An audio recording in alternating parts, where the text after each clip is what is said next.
तो आइए हम उत्पत्ति अध्याय 5 में वंशावली का एक उदाहरण देखें।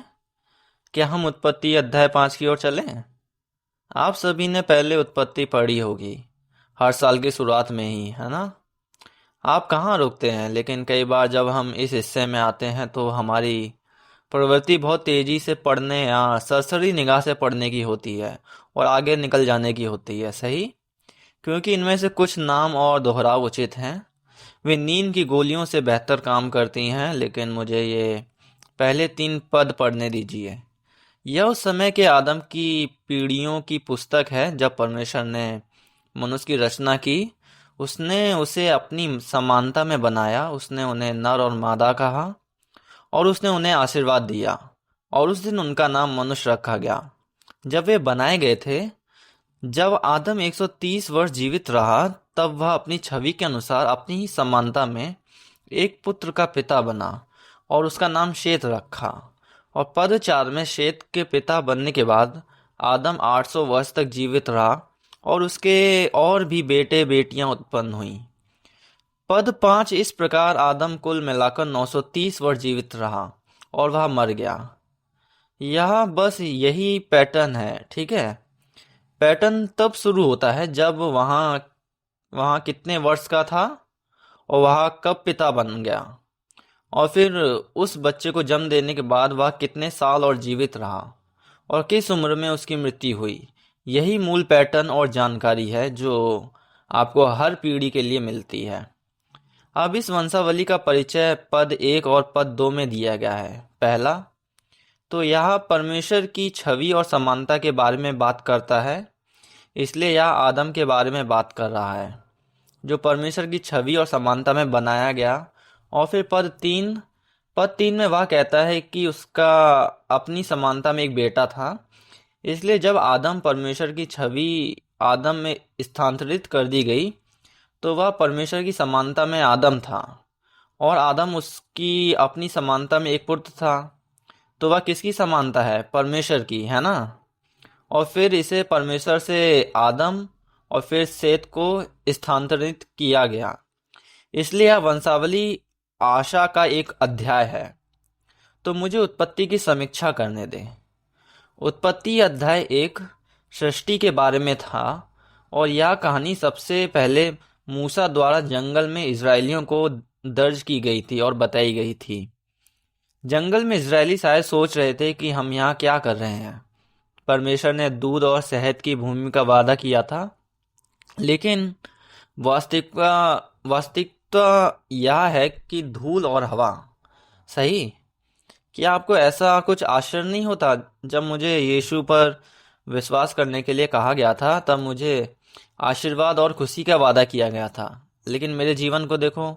आस्था, उत्पीड़न और कठिनाइयाँ, कष्ट, प्रशिक्षण में मैं यहाँ क्या कर रहा हूँ? आप देखिए, वे आसपास के सभी राष्ट्रों को देख रहे हैं जो उन्हें देख रहे हैं। आप जानते हैं कि जंगल इतना बड़ा नहीं था, हालांकि वे 40 वर्ष तक इसके चारों ओर घूमते रहे। यह उतना बड़ा नहीं था और वैसे था, यह इन सभी अन्य राष्ट्रों से घिरा हुआ था। गैर यहूदी राष्ट्र उन्हें देख रहे थे कि वे क्या कर रहे हैं। वे ईश्वर में विश्वास करते करते हैं और वे मिस्र से बाहर आए और वे इधर उधर घूम रहे हैं कि वे क्या कर रहे थे। आइए प्रतीक्षा करें और देखें कि उनके साथ क्या होता है। इजरायली चल रहे थे और उन अन्य राष्ट्रों को देख रहे थे। वो समृद्ध हो रहे थे और अच्छा कर रहे थे। वे शायद सोच रहे होंगे कि आप क्या जानते हैं कि मेरा दिमाग में ऐसा क्या आया कि मैं मिस्र के उस महानतम राष्ट्र से बाहर आया। यह सबसे सर्वशक्तिशाली राष्ट्र था, हालांकि मैं उस राष्ट्र में एक गुलाम था। मैं यहाँ कहने में गर्व महसूस कर सकता हूँ कि मैं एक मिस्र से हूँ, ठीक है? मिस्र में इजरायली यही कह रहे थे कि हमारे पास या था, वाह था, जो कि झूठ था। दास के रूप में उनके पास ये भी विशेषाधिकार नहीं थे। लेकिन जब आप शिकायत कर रहे होते हैं तो वास्तव में आप में बहुत कुछ भूलने की प्रवृत्ति होती है। बहुत सी सही चीज़ें सही हैं, वास्तविक तथ्य वैसे भी दूर हो जाते हैं। तो वे सोच रहे थे कि हे परमेश्वर, मुझे इस जंगल में और कितने समय तक पीड़ा सहन करने की जरूरत है। आप कौन हैं जो मुझे बाहर लाए? क्या वाकई असली परमेश्वर हैं? क्या आप यह सवाल पूछते हैं कि यीशु, क्या तुम सच में वह मेरी बात सुन रहे हो, या सिर्फ मैं ही हूं जो मैं खुद को खुद से बातें कर रहा हूं? तुम्हें पता है मैं खुद को परेशान कर रहा हूं, और उन लोगों के लिए जो सोच रहे हैं और सवाल कर रहे हैं कि परमेश्वर मूसा के माध्यम से बात कर रहे हैं, ठीक है? या मैं कौन हूँ? मैं वह परमेश्वर हूँ जिसने पूरे सृष्टि का निर्माण किया है, और वह परमेश्वर है, उसे यहोवा कहा जाता है, जो आपके पास आया और आपको बचा लिया। और मैं आपको आपके और मेरे रिश्ते की कहानी बताता हूँ। आपके और मेरे बीच अदन गार्डन में यह आदर्श रिश्ता था, लेकिन वह उत्पत्ति अध्याय 2 और उत्पत्ति अध्याय 3 में है। लेकिन पाप आया, इसलिए आप बूढ़े हो गए, इसलिए आपकी याददाश्त कमजोर हो गई, इसलिए आपके पैर थक गए, इसलिए आपको अभी जंगल में चलना है। जीवन इस जंगल की तरह है, और फिर उस पाप के परिणाम स्वरूप यह कैन है। तो यही हुआ, लोग मुझसे दूर चले गए, उन्होंने स्तुति और बलिदान को अस्वीकार कर दिया, और उन्होंने अपने स्वयं के शहरों का निर्माण करना शुरू कर दिया, अपने स्वयं के राष्ट्र स्थापित किए, और प्रत्येक ने अपना स्वयं का जीवन बनाया। तो यही है जो आप अपने चारों ओर देखते हैं, कि ये सभी राष्ट्र पाप का परिणाम है, और इसलिए वे समृद्ध होते प्रतीत होते हैं। और इसलिए उत्पत्ति अध्याय 4 कैन की वंशावली के बारे में है। हम इसे बाद में देखेंगे, लेकिन वह कहता है कि आप इस वंशावली से हैं। यह एक वंशावली है, यह वादा किए गए वंश का मार्ग है, जिन समानता विरासत में मिली है। इसलिए उत्पत्ति अध्याय 4 के अंतिम पद में यह सेत से कहा गया है। मैं पद 25 से पढ़ूंगा। आदम ने अपनी पत्नी के साथ फिर से संबंध बनाए थे। याद रखें, हाबिल को कैन ने मार डाला था, ठीक है? शैतान वादा किए गए वंश के मार्ग को अवरुद्ध करने के लिए कैन का उपयोग कर रहा था। इसलिए हाबिल को मारने से शैतान ने सोचा कि यह मार्ग अवरुद्ध हो जाएगा, लेकिन परमेश्वर ने उन्हें सेत नाम का एक और बेटा दे दिया। उसने कहा कि परमेश्वर ने हाबिल के स्थान पर मुझे एक और संतान नियुक्त किया है, क्योंकि कैन ने उसे मार डाला। और फिर पद 26, सेत के भी एक पुत्र उत्पन्न हुआ, और उसने उसका नाम इनोस रखा। तब लोगों ने परमेश्वर के नाम को पुकारना शुरू कर दिया। पुरुषों द्वारा परमेश्वर के नाम को पुकारने की यह अभिव्यक्ति परमेश्वर पर निर्भय होने वाली नियमित आराधना के लिए महत्वपूर्ण है।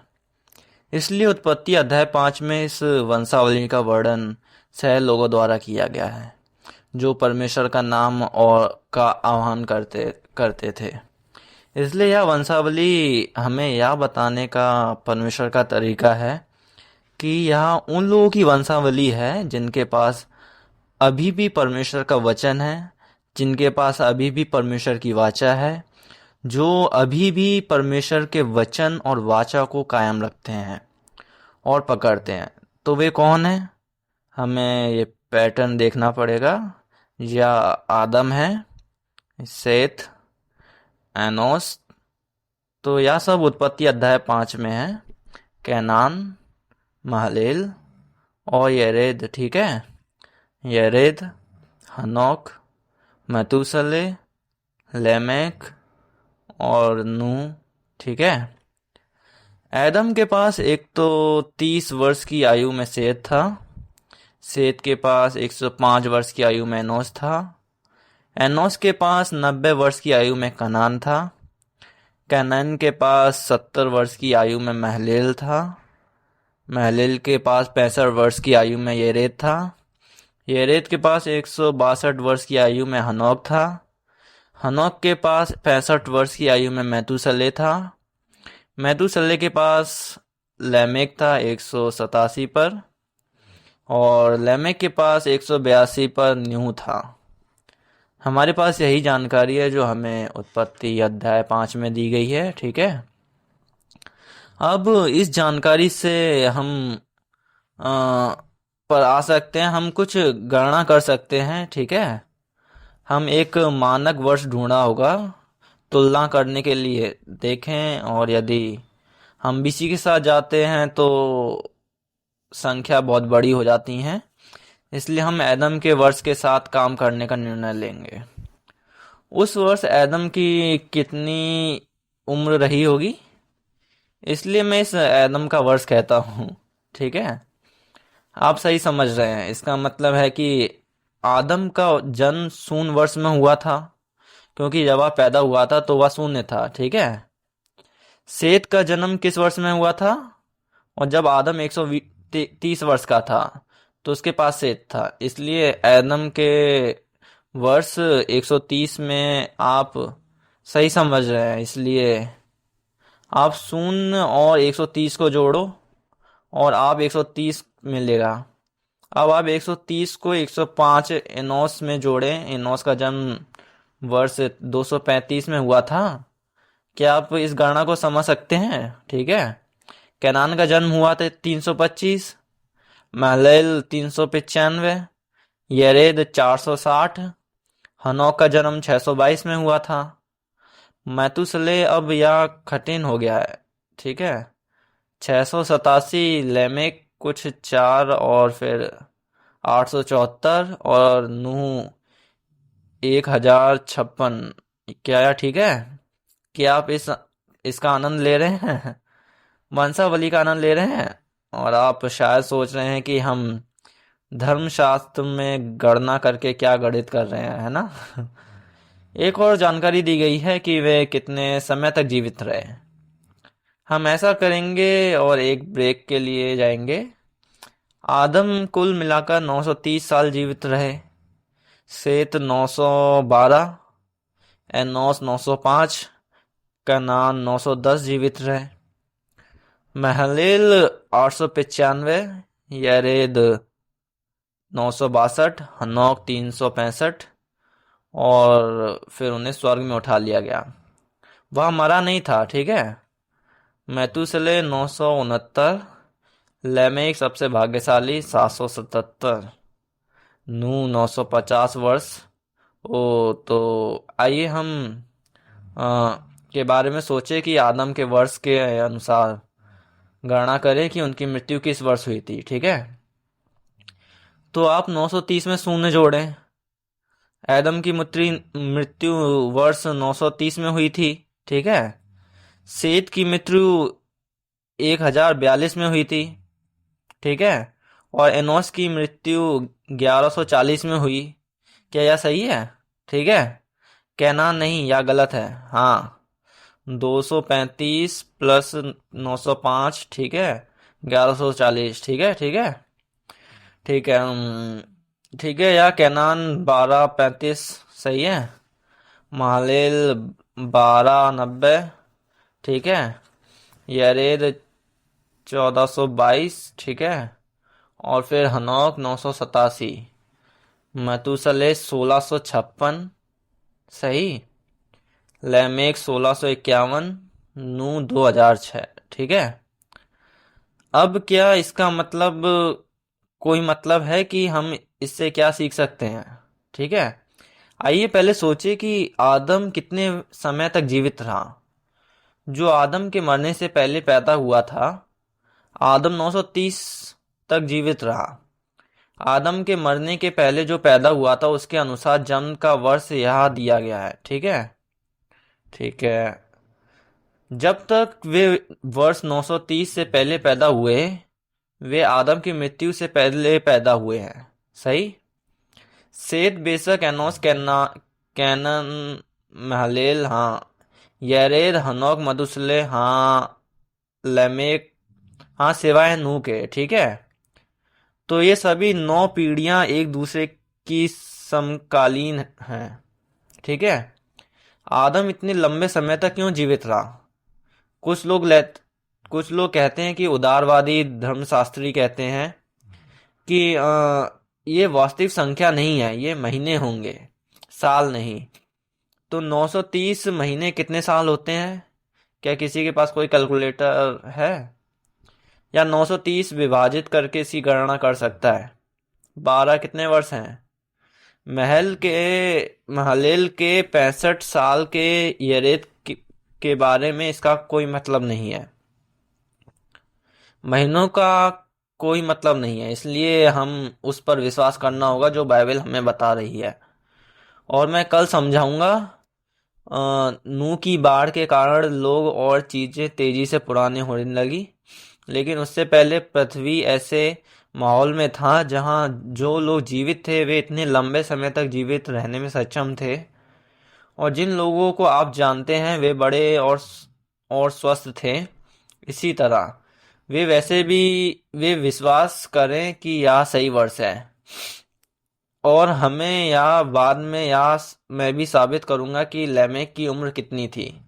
जब नूह की मृत्यु हुई तो लैमेक का जन्म 874 में हुआ। नूह की मृत्यु 930 में हुआ था।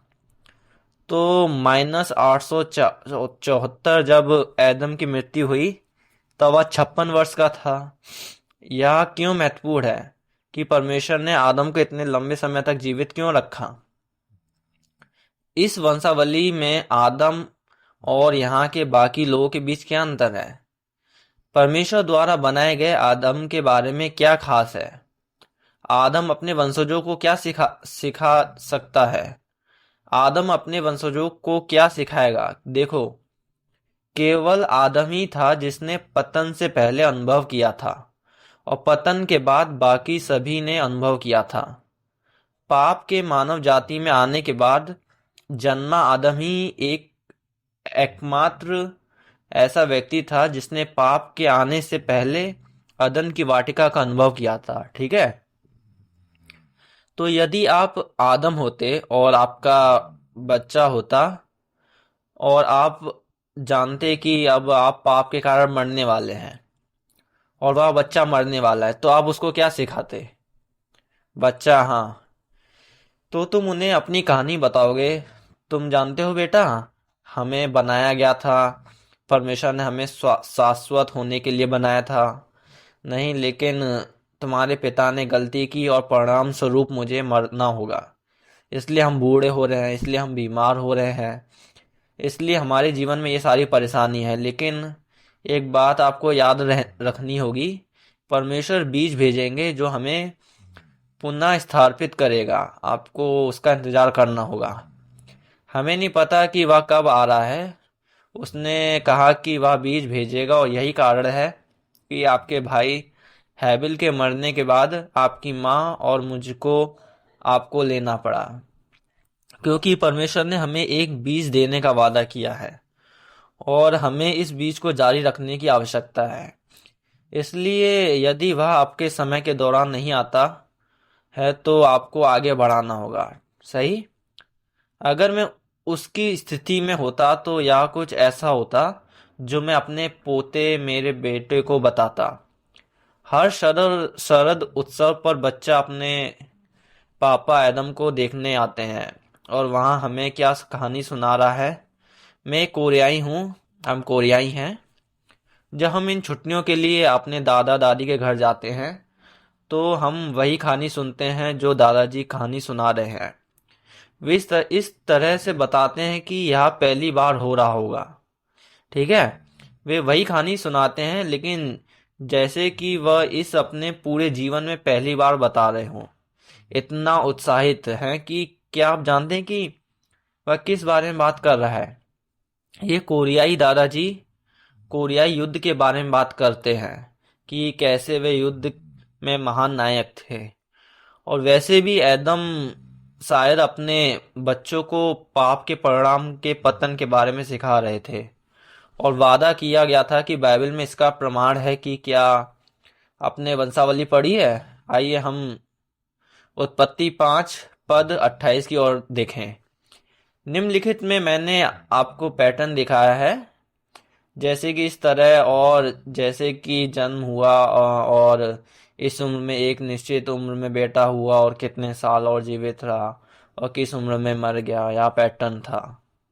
लेकिन इस वंशावली में कुछ स्थान ऐसे हैं जो इस पैटर्न को तोड़ते हैं, जिसका अर्थ है कि और भी जानकारी है। और जब परमेश्वर उस पैटर्न को तोड़ते हैं और हमें अधिक जानकारी देते हैं तो परमेश्वर हमें क्या बता रहे हैं वहाँ ध्यान दें। इस जानकारी के बारे में कुछ दिलचस्प तथ्य हो सकते हैं। तो पद 28, और लेमेक 182 वर्ष जीवित रहा और एक पुत्र का पिता हुआ। अब उसने उसका नाम नू रखा और कहा, देख, यह अतिरिक्त जानकारी है।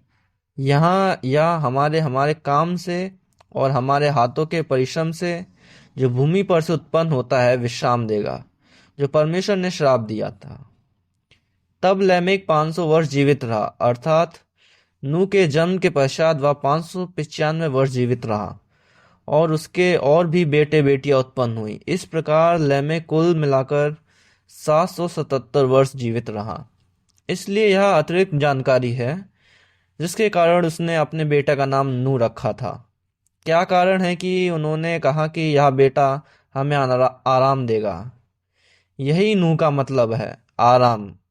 यह हमें हमारे कामों से आराम और जमीन से उठने वाले हमारे हाथों के परिश्रम से आराम देगा, जिसने उसे इसके बारे में बताया था। उन्होंने यहाँ जो कहा उसमें जानकारी के दो महत्वपूर्ण अंश हैं। पहला है, एक बेटा होगा जो हमें आराम देगा। यह एक वादा है, ठीक है। नंबर 2, हम जमीन पर मेहनत करने के इस अभिशाप के कारण पीड़ित हैं। उन्हें यह बात किसने बताई? आपने यहाँ कहाँ पढ़ा है? हमें याद है इससे पहले उत्पत्ति अध्याय 3 का उसका 17 से 19 में पढ़े था। जब आदम ने पाप किया तो परमेश्वर ने आदम से यही कहा, आदम, क्योंकि तूने पाप किया है इसलिए तुझे खाने के लिए जमीन पर मेहनत करनी पड़ेगी, लेकिन मैं एक बीज भेजूंगा। हिब्रू में बीज को जेरा कहा जाता है, जिसका अर्थ है बीज या बेटा, ठीक है, या वंशज। इसलिए परमेश्वर कह रहे हैं कि मैं बेटे को भेजूंगा और हम उसके जीवन में इसके माध्यम से लेमेक को देख सकते हैं। वह इन दो आशाओं या वादों के इन दो दो हिस्सों के साथ जी रहा था। अभी अभिशाप है, लेकिन जब यह बेटा आएगा तो हमें इस धरती पर इस प्रकार की मेहनत के अभिशाप से छुटकारा मिल जाएगा। और उसने अपने बेटे का नाम यही आशा करते हुए नू रखा।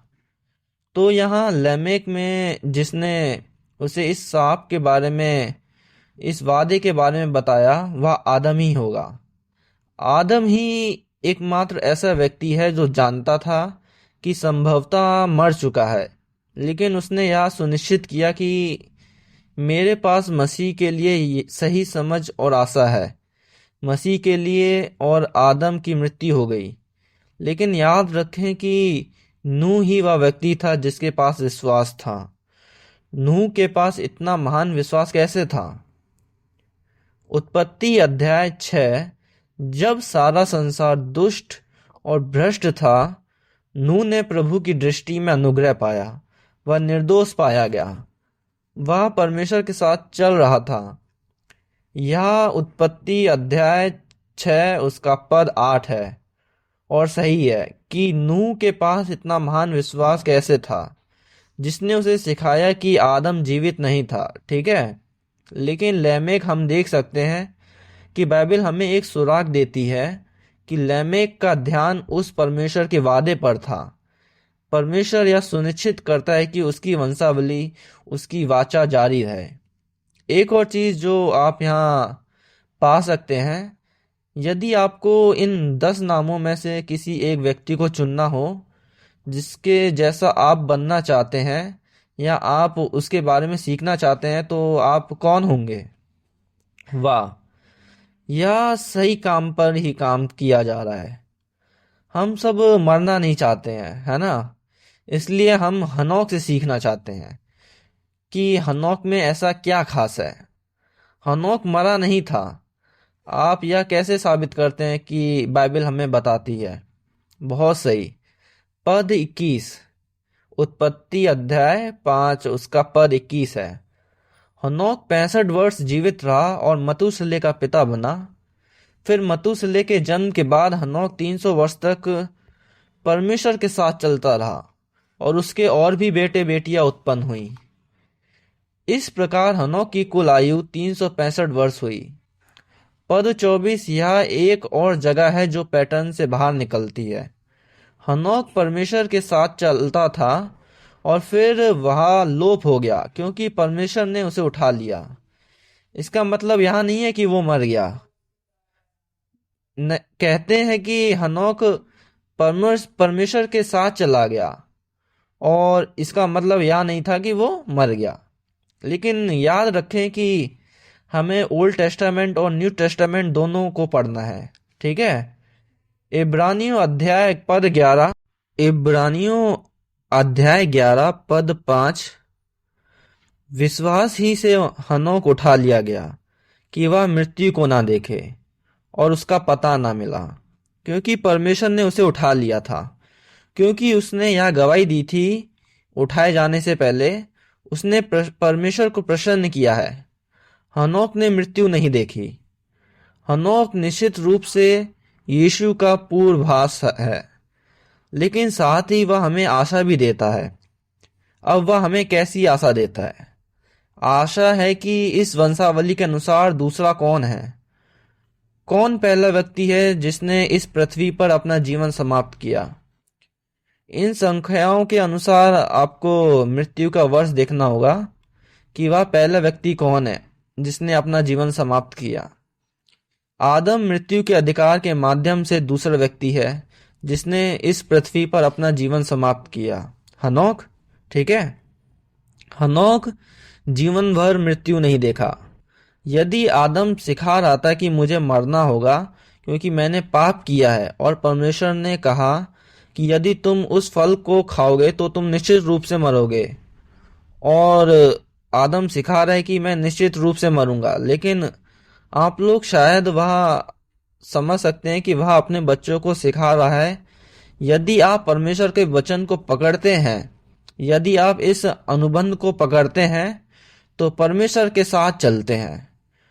कुछ ऐसा जो मैं करने में विफल रहा, तब परमेश्वर तुम्हें जीवन देगा।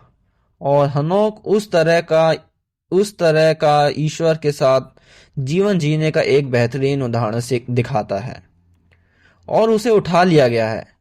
और यह उस समय के दौरान लोगों के लिए एक बड़ा सबूत और बड़ी आशा बन गया कि मुझे परमेश्वर के साथ चलना है। और इसलिए मेरा मानना यह है कि, और आप सोच रहे होंगे कि क्या मैं और आप हनोक की तरह जी सकते हैं? हम मर सकते हैं, स्वर्ग नहीं जा सकते। आप क्या सोचते हैं? पुनरुत्थान और रूपांतरण को क्या देखते हैं? हम इसे ट्रांसफिगरेशन या ट्रांसलेशन कहते हैं। ट्रांसफिगरेशन या पुनरुत्थान। यीशु ने वादा किया था कि जब वह आएगा तो यह अंत में होगा, सही। ऐसे लोग हैं जो जन्म लेते हैं, जो लाजर की तरह मृत्यु से फिर से जीवित हो जाते हैं, लेकिन धार्मिक रूप से यह वादा किए गए पुनरुत्थान की पूर्ति नहीं है, क्योंकि उसके बाद लाजर के साथ जो हुआ वह सच्चा पुनरुत्थान था। वास्तविक अंतिम पुनरुत्थान और रूपांतरण था कि वे संकेत और घटनाएं हैं जो परमेश्वर हमें आशा देने और हमें एक संदेश देने के लिए दिखा रहे हैं, ठीक है। इसलिए हनोक का कार्य दूसरे व्यक्ति के रूप में स्वर्ग तक उठाया जाना था, अपना जीवन समाप्त करना। अब मुझे विश्वास है कि क्या यह निश्चित रूप से हमारे साथ होगा यदि यीशु हमारे जीवन काल के बीच आते हैं, सही। पहला थिस्सलुनीकियों अध्याय 4 हमें बताता है कि जो लोग सो गए, इसका मतलब है कि जो लोग मसीह में मर गए उन्हें उठाया जाएगा, और उसके बाद हम जो अभी भी जीवित हैं उठा लिए जाएंगे, और ठीक उसी समय परमेश्वर से आसमान में मिलेंगे। यह पुनरुत्थान और परिवर्तन के बारे में बात हो रही है। इसलिए हमारी आशा है कि प्रभु कृपया जल्दी करें और इस पीढ़ी के खत्म होने से पहले आ जाएं। क्या आप सहमत हैं? या आप सो रहे हैं? हाँ, तो इसका क्या रहस्य है? हनोक का जीवन परमेश्वर को प्रसन्न कर रहा था, चाहे हमें मरना पड़े या नहीं। भले ही हमें मरना पड़े, लेकिन हम मसीह में मरे, लेकिन यदि प्रभु हमें आशीर्वाद देते हैं या हमें जीवित रहने का मौका देते हैं, जब वे आते हैं तो वह हमें अपना लेंगे। आमीन। यदि हम ऐसा जीवन जीना चाहते हैं जो प्रभु को प्रसन्न करे, ठीक है, हनोक की तरह, तो हम इसे कैसे करें? और हम यहाँ हनोक के जीवन में उस रहस्य को देखते हैं कि क्या हुआ जिसके कारण हनोक परमेश्वर के साथ चलने लगा। हम यहाँ उत्पत्ति अध्याय 5 में कुछ देखते हैं। उसमें उसके पद 21 में कहा गया है कि हनोक 65 वर्ष तक जीवित रहा और मतूशले का पिता बना। फिर हनोक परमेश्वर के साथ चला, और यह कहता है कि तब आप कारण और प्रभाव को जानते हैं। फिर हनोक 300 वर्ष तक परमेश्वर के साथ चला। इसके बाद वह मतूशले का पिता बना। फिर यह इस तथ्य पर जोर देता है कि मतूशले के पिता बनने के बाद वह परमेश्वर के साथ चलने लगा, और फिर उनके अन्य बेटे और बेटियां हुई। तो सभी हनोक के दिन 365 वर्ष थे। हनोक परमेश्वर के साथ चलता था, और वह उसके लिए परमेश्वर का जो था। तो आप क्या सोचते हैं कि हनोक के परमेश्वर के साथ चलने का कारण क्या था? मतूशले का जन्म। मतूशले के जन्म के बारे में क्या था और क्या है? बाइबल में यह नाम बहुत महत्वपूर्ण है। हिब्रू संस्कृति में, विशेष रूप से प्राचीन निकट पूर्वी हिब्रू संस्कृत में, नाम का अर्थ बहुत कुछ अधिक महत्वपूर्ण होता है। और यदि आप एशियाई या चीनी भाषी हैं तो लेखन और पठन संस्कृति में आपको इन महत्वपूर्ण अर्थों के बारे में बहुत पता होगा, ठीक है। बाइबल में नामों की कहानियां हैं, और मैंने सुना है कि एक रूढ़वादी यहूदी आप लोगों के बारे में यह कहते हुए सुना मैंने उसे कि विभिन्न भाषाओं में बाइबल पढ़ने या लिखने से, लेकिन यह बाइबल के साथ न्याय नहीं करता, क्योंकि जब तक आप हिब्रू संस्कृति और हिब्रू भाषा को नहीं समझते हैं, आपको प्रत्येक शब्द समझने के लिए हिब्रू भाषा को पढ़ना पड़ेगा। न केवल कई परिभाषाएं हैं, बल्कि उस नाम के अंदर कहानियां भी हैं। इसलिए जब तक आप उन कहानियां और संस्कृति को नहीं समझ लेते, तब तक आप बाइबल में जो भी कुछ पढ़ते हैं उसका 20-30% ही बस समझ पाते हैं। इसलिए हमें हिब्रू भाषा सीखनी होगी। इसलिए हमें पवित्र आत्मा पर निर्भर रहना होगा। हमें शाब्दिक रूप से सीखना होगा, जिसे हम वास्तव में पूरी तरह से नहीं समझ सकते हैं, क्योंकि और उनके लिए वे संस्कृति की कहानी जो वो समझते हैं, लेकिन जब तक उन्हें पवित्र आत्मा प्राप्त नहीं होती, जब तक कि वे यीशु पर विश्वास नहीं करते, जो बाइबल को समझने की कुंजी है, तो वो भी 20-30% से कम ही समझ रहे हैं, ठीक है। इसलिए हमें साथ मिलकर काम करना होगा। इसलिए नाम मतूशले रखा गया। मतू का अर्थ है मृत्यु और शाह का अर्थ है भेजना। इसलिए मतूशले का अर्थ है मृत्यु भेजना।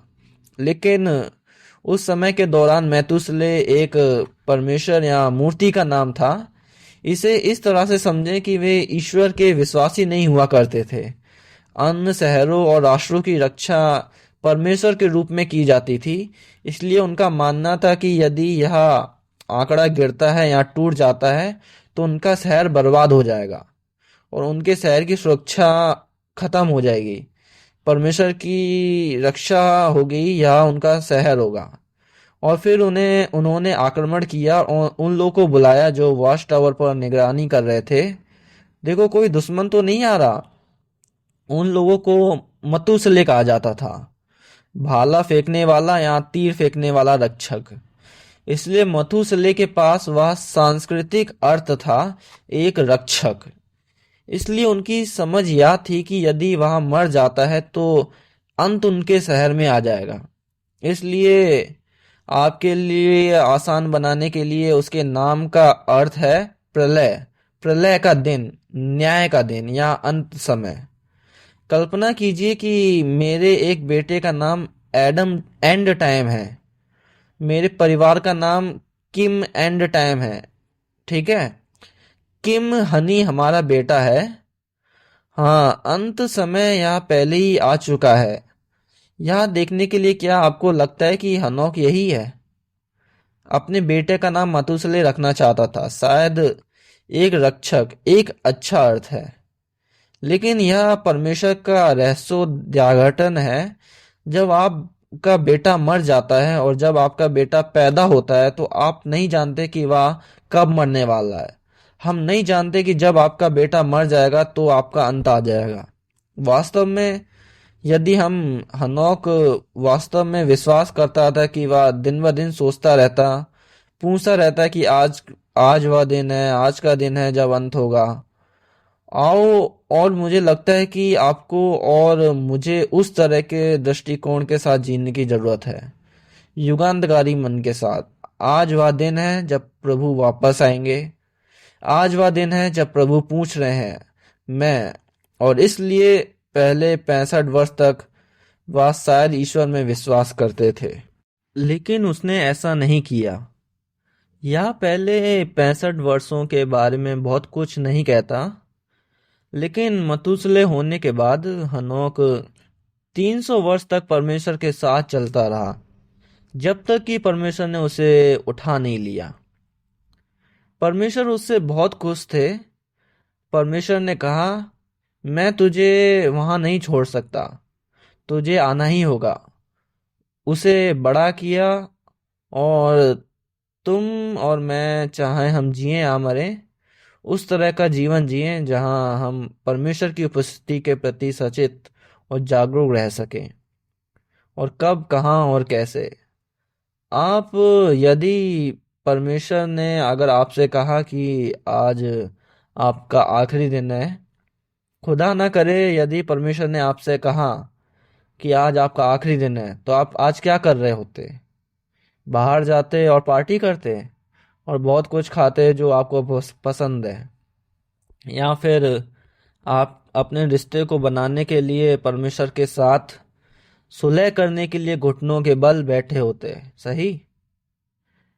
परमेश्वर, कल्पना करें कि हनोक ने हर दिन ऐसा करने में बिताया, और परिणाम स्वरूप मतुसले और मतुसले उसे जीवन में उसके जीवन में आया। दिलचस्प है ना? क्या यह परमेश्वर का आशीष है? हनोक 969 साल तक जीवित रहा, सबसे लंबे समय तक। हनोक अपने पूरे जीवन भर इंतजार करता रहा और मतुसले की मृत्यु नहीं हुई। लेकिन यह ईश्वर का कार्य नहीं है, यह ईश्वर की कृपा और दया है। ईश्वर प्रतीक्षा करता है और प्रतीक्षा करता है, और मेरा मानना है कि परमेश्वर आज हमारा इंतजार कर रहे हैं। वह उस अंतिम दिन को आगे बढ़ा रहे हैं। और क्या होता है? मतुसले की मृत्यु वर्ष 1656 में हो जाती है। कौन सा वर्ष था? देखिए, नूह का जन्म 1056 ठीक पहले हुआ था। जब बाढ़ शुरू हुई तो नूह की उम्र कितनी थी? 600 वर्ष। वह कौन सा वर्ष था? 1656 वर्ष था, जब बाढ़ सचमुच शुरू हुई। यह उन लोगों के लिए अंतिम समय और अंतिम दिन था, और यहूदी लेखन में रिकॉर्ड है, और यह बाइबल में नहीं है, इसलिए मैं अधिकार के साथ नहीं कह सकता। लेकिन यहूदी रिकॉर्ड में है कि ओलम यहूदी पारंपरिक लेखों में से एक है, जिसमें कहा गया है कि मतुसले की मृत्यु बाढ़ से 7 दिन पहले हुई थी, जब जहाज पूरा हो गया था। परमेश्वर ने कहा कि 7 दिनों में मैं बाढ़ भेजूंगा। तभी मतुसले की मृत्यु हो गई। और आप देखते हैं कि लेमेक 1651 तक जीवित रहा। इसलिए हम देख सकते हैं कि लेमेक अवश्य ही जीवित रहा होगा। जहाज निर्माण के दौरान लेमेक जीवित था। मुझे यह भी नहीं पता कि क्या वह मदद करने में सक्षम था कि या नहीं। आप जानते हैं कि वो मृत्यु के करीब पहुंच रहा था, लेकिन वो वहां था। इसलिए यह गणना हमें बताती है ये वर्ष अवश्य होंगे। ठीक है? उसके नाम का अर्थ है कि जब वह मर जाएगा तो अंत आ जाएगा। जब वह मर गया तो अंत आ गया। ठीक है। मैंने पहले कहा था कि हर नाम का एक अर्थ होता है। वंशावली वास्तव में हमें उनके नामों के माध्यम से उनके जीवन का अर्थ बताती है। उनके जीवन का प्रभाव दो लोगों के बारे में जिनका मैंने शुरुआत में और परिचय के दौरान उल्लेख किया था। हमें प्रत्येक में यीशु और स्वयं को खोजना होगा हर जगह, लेकिन इन नामों में वास्तव में कुछ न कुछ महत्व है। सबसे पहले आइए आदम के अर्थ के बारे में जानते हैं। आदम का अर्थ है मनुष्य। यह सिर्फ एक सामान्य संज्ञा है जिसका अर्थ मनुष्य या मानव जाति है। सेत एक और बीज है। इनोस का मतलब है कमजोर। कैनान अप्रत्याशित कब्जा या उपहार है। उसके नाम का मतलब अप्रत्याशित उपहार है। महलेल का अर्थ है प्रशंसा या आशीर्वाद। आप जानते हैं कि हम हालेलुया कहते हैं, सही। महलेल वही मूल शब्द है, हाल। और यरेत का मतलब है नीचे उतरना या नीचे जाना। हनोक का अर्थ है अच्छे महान व्यक्ति, उदाहरण के लिए शिक्षक या गुरु। मैथुसेलह का अर्थ है मौत भेजना। ठीक है।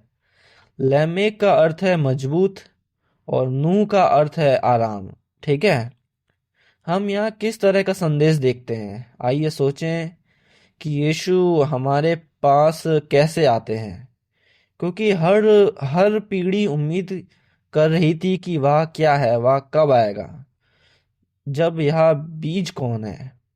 यीशु ऐसे आए जैसे पहले कुरिन्थियों अध्याय 15 पद 45 में कहा गया है कि वह दूसरा आदम है। वह वचन मनुष्य के रूप में आया जो देहधारी हुआ और अपने लोगों के बीच में बस गया। और वह एक और बीज है जिसका एक अलग अर्थ है। वह ईश्वर द्वारा वादा किया गया सच्चा बीज है, लेकिन जब वह आया तो वह कोमल अंकुर की तरह था। जैसे कि यशाय अध्याय 53 हमें बताता है कि वह आया था जैसे कि वह एक शक्तिशाली राजा या अमीर शासक के रूप में पैदा नहीं हुआ था, लेकिन वह आया बेथलेहम में एक चरनी में पैदा हुआ। वह एक कमजोर और गरीब बढ़ई के बेटे के रूप में बड़ा हुआ। तो वह एक इंसान की तरह कमजोर है और इब्रानियों का कहना है कि वह हमारी कमजोरी जानता है। कैनान की स्थिति अप्रत्याशित थी, लेकिन लोग सामरी महिला को पसंद करते थे। उसने एक यहूदी पुरुष को देखा था जो सामरिया आया था। उसने बात करना और सवाल पूछना शुरू किया और उसे एहसास हुआ कि वह वही है, वह वही मसीहा है, वह वही वादा किया हुआ बीज है। बहुत सारे लोग शिष्य उसके पास आए और उन्हें एहसास हुआ कि किसी को उम्मीद नहीं थी कि यह गरीब कमजोर आदमी एक मसीहा हो सकता है। पर वह अप्रत्याशित उपहार है, वह एक उपहार है। और इस अप्रत्याशित उपहार को ग्रेस के नाम से भी जाना जाता है। वह आया और वह अनुग्रह से भरा हुआ था। वह स्वर्ग में हमारे पिता द्वारा हमें दिया गया एक अप्रत्याशित उपहार है। वह आशीर्वाद है, सच्चा आशीर्वाद है, और वह हमारी प्रशंसा है। वह न केवल स्वर्ग से उतरा है, बल्कि फिलिपियों अध्याय 2 पद 6 से 8 हमें बताता है कि उसने खुद को विनम्र बनाया और उस विनम्र सेवक ने खुद को कब्र के सामने भी विनम्र किया। क्रूस से कब्र तक, न केवल स्वर्ग से इस पृथ्वी तक, बल्कि क्रूस और कब्र तक भी उन्होंने नम्रता दिखाई स्वयं, और उन्होंने स्वयं को नीचा दिखाया। न केवल वे एक महान शिक्षक थे, लेकिन उनका जीवन सच्चे शिक्षक का एक महान उदाहरण था। लेकिन क्रूस पर उनकी मृत्यु के माध्यम से हम आशीष पाते हैं। हनोक को याद रखें। हनोक का जीवन उसके पुत्र पिता की मृत्यु पर केंद्रित था। हमारा परमेश्वर, हमारा पिता अपने पुत्र को क्रूस पर मरने के लिए भेजता है और उसके पुत्र की मृत्यु इस संसार में जीवन लाएगी। लेमेक को परमेश्वर की यह नई शक्ति प्राप्त हुई। यीशु नई शक्ति और सामर्थ्य थे। क्रूस पर मृत्यु यीशु की हार नहीं थी, बल्कि यह एक नई ताकत थी जो हमें उन्होंने दी थी, और परिणाम स्वरूप वह हमें अनंत विश्राम, अनंत सब्बात और आराम का वादा करता है। याद रखें, नूह जब जहाज बना रहा था तो क्या आपको लगता है कि यह आसान था? यह कैसा सवाल है? यह तो बहुत कठिन था। न केवल उसे उस नाव का निर्माण करना था जो आपकी फुटबॉल स्टेडियम के आकार के बराबर ही होगी, बल्कि वह उसे उसमें फिट ही बैठती होगी। परमेश्वर ने कहा कि तुम्हें उन सभी प्राणियों के लिए सारा भोजन भी तैयार करना है जो जहाज में रहेंगे। उनके खाने के लिए जहाज में जाएंगे। वे वहां कितने समय तक रहे? लगभग 1 वर्ष। कुल मिलाकर कल्पना करें कि आप कैसे तैयारी कर रहे हैं, आप जहाज कैसे बनाते और उन सभी जानवरों के लिए भोजन कैसे तैयार करते। दरियाई घोड़ा और हाथी तो बहुत सारा खाते हैं ना। तो यह ऐसा है जैसे कि आप मंत्रालय में हो, लेकिन साथ ही आपको काम भी करना है और पढ़ाई भी करनी है। आपको अपने बच्चों का पालन पोषण भी करना है। आप जानते हैं कि परमेश्वर के लिए करने के लिए बहुत सी चीजें हैं। आपके पास टाइम नहीं है, लेकिन कल्पना करें कि नूह ने अपना जीवन त्याग दिया, सिर्फ परमेश्वर के लिए अपना जीवन त्याग दिया। लेकिन उनके लिए मथुसेलह की मृत्यु एक आशा थी कि मथुसेलह जीवित रहे। ठीक है, शायद नूह अपनी मृत्यु शैया पर है। मुझे आशा है कि आप कठिन समय से गुजर रहे हैं। नूह शायद परमेश्वर से पूछ रहा है कि मथुसेलह कब तक जीवित रहेगा। नूह कह रहा है कि मुझे आशा है, क्योंकि यह दादाजी मर रहा है। जब मैं मर जाऊंगा यही समय है, या तो मुझे मार डालो या बस इंतजार करो। मथुसेलह की मृत्यु ईसा मसीह की मृत्यु का पूर्वाभास देती है। यह दुखद बात है कि उन्हें मरना पड़ा, लेकिन ईमानदारी से कहें तो क्रूस पर यीशु मसीह की मृत्यु ही एकमात्र आशा है जो हमें बनाए रखेगी। उनके लौटने तक यीशु की तुलना में उनके नामों का सही महत्व है। हमारे बारे में क्या? ठीक है, हम यहाँ करेंगे। हम क्या, समय खत्म हो रहा है? 5 मिनट, ठीक है। 3 मिनट, ओके। मैं थोड़ी सी तेजी से बातें करूंगा। क्या तुमने ट्रूमैन ट्रूमैन शो कोई फिल्म देखी है? ट्रूमैन शो, तुम्हें पता है ट्रूमैन का अर्थ क्या है? सच्चा मनुष्य, ईश्वर की दृष्टि में सच्चा मनुष्य। भजन संहिता अध्याय 49 पद 20 के अनुसार मनुष्य चाहे अपने पंप में, चाहे अपने वैभव में, चाहे अपने धन में, परंतु समझ से रहित है। वह परमेश्वर की दृष्टि में नाश होने वाले पशुओं के समान है। हर कोई सच्चा आदमी नहीं होता। हर कोई वॉकिंग डेड मैन वॉकिंग कर रहा है। इसका मतलब है कि इस पृथ्वी पर हर कोई लाश की तरह है, सिवाय उन लोगों के जिनमें वास्तव में जीवन की सांस है। परमेश्वर की नजर में वे ही सच्चे इंसान हैं। ठीक है, जब हम प्रभु की आत्मा प्राप्त करते हैं तभी हम जीवित प्राणी बन जाते हैं। मैं सच्चे मनुष्य के बारे में बात कर रहा हूं। इसलिए जब हम मसीह को प्राप्त करते हैं, जब हम यीशु के पास आते हैं, तो हम सच्चे बन जाते हैं। पुरुष लिंग समावेशी, पुरुष और महिला, और इसलिए हम बन जाते हैं। हम फिर से एक और बीज के रूप में पैदा हुए हैं। हम फिर से एक नए अस्तित्व में पैदा हुए हैं। ठीक है, पुनः पुनर्जनन। और जब हम यीशु के पास आते हैं, तो इससे पहले कि मैं अपनी ताकत, अपनी चौड़ाई या बुद्धि या शिक्षा, अपने पिता की विरासत पर भरोसा कर सकता हूँ। हम नहीं जानते कि हम इस पृथ्वी की चीजों पर निर्भर हो सकते हैं, लेकिन जब हम यीशु के पास आते हैं तो हमें एहसास होता है कि मैं कितना कमजोर हूँ। क्या आप जानते हैं कि यीशु या सुनिश्चित करते हैं कि आपको इसका एहसास हो, और कभी कभी चीजें तब घटित होती हैं जब हम यीशु पर विश्वास करते हैं। हमें एहसास दिलाने के लिए ऐसी चीजें घटित होती हैं। मुझे उस पर निर्भर रहना होगा, यदि नहीं तो उसकी मदद के बिना हम एक पल भी नहीं जी सकते। और इसलिए हमें एहसास होता है कि हम कमजोर और कमजोर हैं, लेकिन तभी वह हमें एक नई कृपा देता है।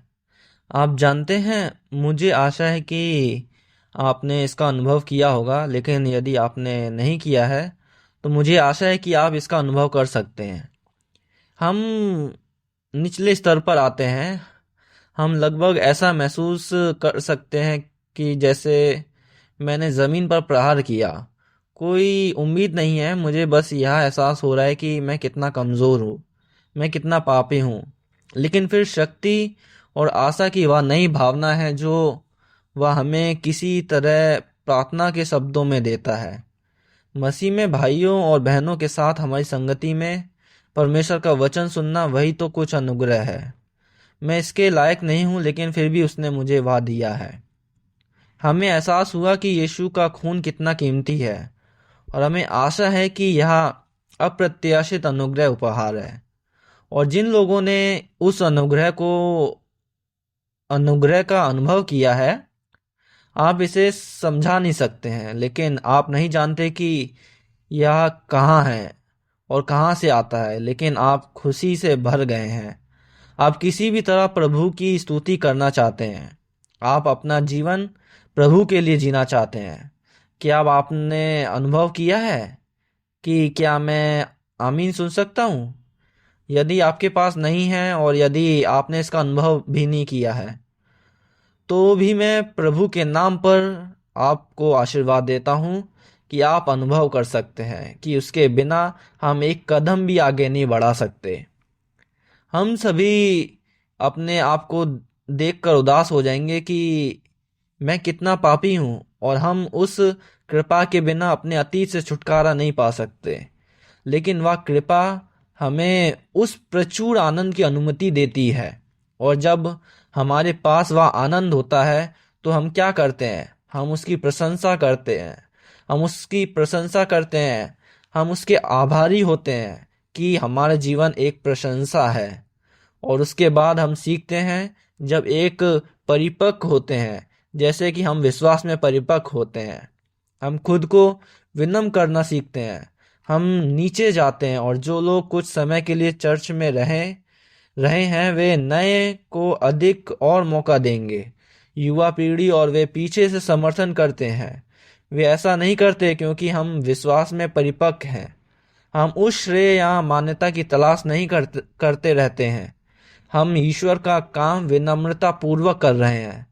हमने खुद को विनम्र करना सीखा है, और यही कई लोगों के लिए पिछले 3-4 वर्षों में एक शिक्षक का जीवन बन गया है। मैंने 2 लोगों से ऐसा महान उदाहरण देखा है, और यह एक यहाँ बैठा है और दूसरा उसका पति है, जो वास्तव में दूसरों की सेवा करने के लिए दासता और विनम्रता सीखता है। और ऐसा करने में परमेश्वर की सेवा करें। मैं ऐसा सिर्फ इसलिए नहीं कह रहा क्योंकि मेरे पास यह उपदेश देने या सिखाने का अवसर है, लेकिन कई लोगों के बीच में मैं मिला हूँ, और कई ऐसे लोग हैं जिनका मैं एक सेवक के ऐसे रवैये के कारण सम्मान करता हूँ, और उन्हें अपना मुंह खोलने की जरूरत नहीं है। जैसे कि मैं अभी भी चीजों को समझाने के लिए हूँ। उनके जीवन को एक सिखाना उदाहरण है। मैं प्रार्थना करता हूँ कि हम सभी उस बिंदु पर पहुंचे जहां हम वास्तव में यीशु मसीह से प्रेम करने का एक महान उदाहरण बन सकें। और उस प्रकार का विश्वास के बलिदान में जीवन की ओर ले जाता है, जहां हम कर सकते हैं, दूसरों के लिए बलिदान कर सकते हैं, जहां मैं रुक सकता हूं और यीशु मसीह के नक्श के दम पर चलते हुए दूसरों के लिए बलिदान के विश्वास पर खड़े होने के लिए पैर रखने की एक चौकी बन सकता हूँ।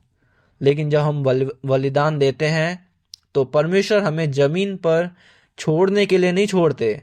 वह हमें और ताकत देते हैं। वह हमें और अधिक आशा और अधिक खुशी देते हैं। यह नई ताकत की तरह है लैमेक, और वह हमें उस शाश्वत विश्राम की ओर ले जाएगा और सभी कठिनाइयों को दूर करेगा। वह हमारे आंसू पोंछेगा और वह हमें शाश्वत विश्राम देगा। आप और मैं यह आशीर्वाद प्राप्त करें। आमीन। मुझे एक छोटी सी प्रार्थना करें और हम विराम में चले जाएंगे। परमेश्वर पिता, परमेश्वर, हम यीशु मसीह के लिए आपका बहुत बहुत धन्यवाद करते हैं। हम उस आशा के लिए आपका धन्यवाद करते हैं जो आपने हमें यीशु मसीह के रक्त के माध्यम से दी है, उनकी विनम्रता के माध्यम से, उनकी मृत्यु और उनके बलिदान के माध्यम से दी है। परमेश्वर पिता, हम यीशु मसीह के नक्श के एकदम पर चलने में हमारी मदद करें।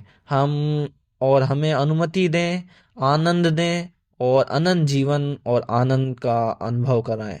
और न केवल हमारे दिलों में आराम दें, लेकिन हमारे जीवन में, बल्कि स्वर्ग से लेकर पृथ्वी तक परमेश्वर आप हमें आराम दें।